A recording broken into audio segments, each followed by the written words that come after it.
बेटा आज हम आपको विशेषण पढ़ाएंगे।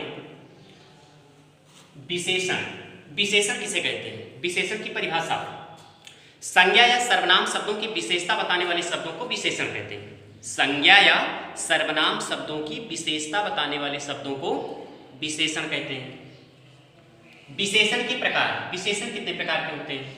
यहाँ पर आप देख रहे हैं विशेषण के 4 प्रकार। कितने प्रकार हैं? 4 प्रकार हैं। पहला है गुणवाचक विशेषण, दूसरा है संख्यावाचक विशेषण, तीसरा है परिमाणवाचक विशेषण और चौथा है सार्वनामिक विशेषण। आइए एक एक के बारे में चर्चा करें। पहला है गुणवाचक विशेषण। गुणवाचक विशेषण किसे कहते हैं? देखिए, गुणवाचक विशेषण में किसी व्यक्ति या वस्तु के रंग, रूप, आकार, स्थिति के बारे में बताया जाता है। क्या समझे? गुणवाचक विशेषण में किसी व्यक्ति या वस्तु के रंग, रूप, आकार या स्थिति के बारे में बताया जाता है तो उसे हम गुणवाचक विशेषण कहते हैं। जैसे गुणवाचक में तोता हरा है, यहाँ पे उसके रंग के बारे में बताया जा रहा है तो यहाँ पर तोता क्या है? तोता विशेष से हो जाएगा और हरा जो है वो विशेषण हो जाएगा।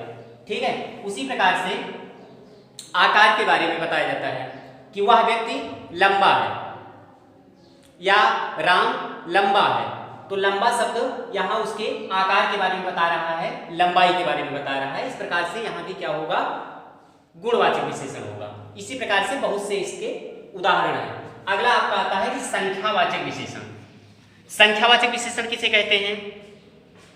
संख्यावाचक विशेषण जहां पर संख्या का बोध कराया जाए, संज्ञा या सर्वनाम शब्दों के जहां पर संख्या का बोध कराया जाए वहां पर उसे संख्यावाची विशेषण कहते हैं। देखिए, संख्यावाचक विशेषण के 2 प्रकार हैं। पहला है निश्चित संख्यावाची और दूसरा है अनिश्चित संख्यावाची।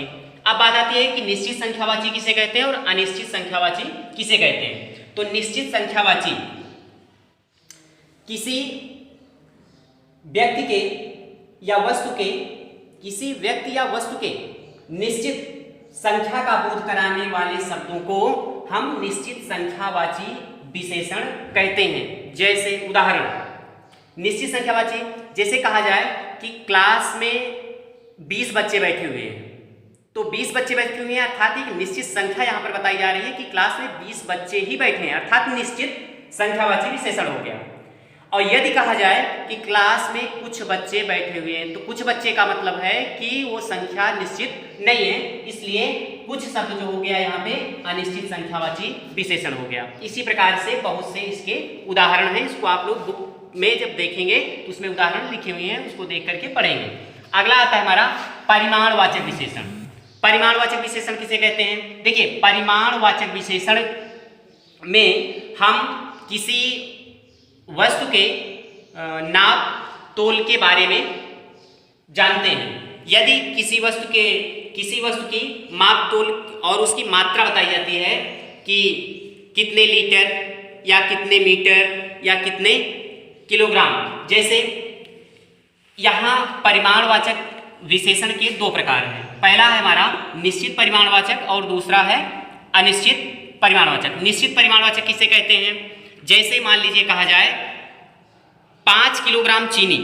अब यहाँ पे 5 किलोग्राम अर्थात यहाँ पे उसका परिमाण बताया जा रहा है, अर्थात मापतोल बताया जा रहा है कि 5 किलोग्राम चीनी, यानी चीनी वस्तु की मात्रा बताई जा रही है कि 5 किलोग्राम, अर्थात उसका जो परिमाण है वह निश्चित है, निश्चित परिमाणवाचक है, अर्थात कि कितने किलोग्राम चीनी? 5 किलोग्राम चीनी, इसलिए यहाँ पर क्या होगा? निश्चित परिमाणवाचक होगा। अनिश्चित परिमाणवाचक में क्या है? यदि कहा जाए कि कुछ चीनी कहा जाए तो इसका मतलब है कि चीनी की मात्रा निश्चित नहीं है, अर्थात अनिश्चित है, कुछ चीनी, इसलिए कुछ यहाँ पर क्या हो जाएगा? अनिश्चित परिमाणवाचक हो जाएगा। अगला आता है हमारा चौथा, सार्वनामिक विशेषण। सार्वनामिक विशेषण क्या है? देखिए, ये होते तो सर्वनाम हैं किंतु संज्ञा या सर्वनाम, किंतु ये कहीं भी यदि संज्ञा के पूर्व आकर जुड़ते हैं तो ये सर्वनाम, इसलिए इसका नाम ही सार्वनामिक विशेषण है। लेकिन अगर कहीं ये संज्ञा के पहले आकर के यदि जुड़ते हैं तो वहां पर ये विशेषण का कार्य करते हैं, इसलिए इनको सार्वनामिक विशेषण कहा जाता है। जैसे उदाहरण के लिए एक उदाहरण यहाँ पे देखिए, यह इमारत लंबी है, यह इमारत ऊंची है, यह इमारत ऊंची है। अर्थात इमारत यहाँ पर, इमारत शब्द जो था ये संज्ञा था, इमारत शब्द यहाँ संज्ञा है, और यह शब्द जो है ये है तो सर्वनाम, लेकिन क्योंकि संज्ञा के पहले आया यह, इसलिए यहाँ पर ये विशेषण का कार्य करेगा।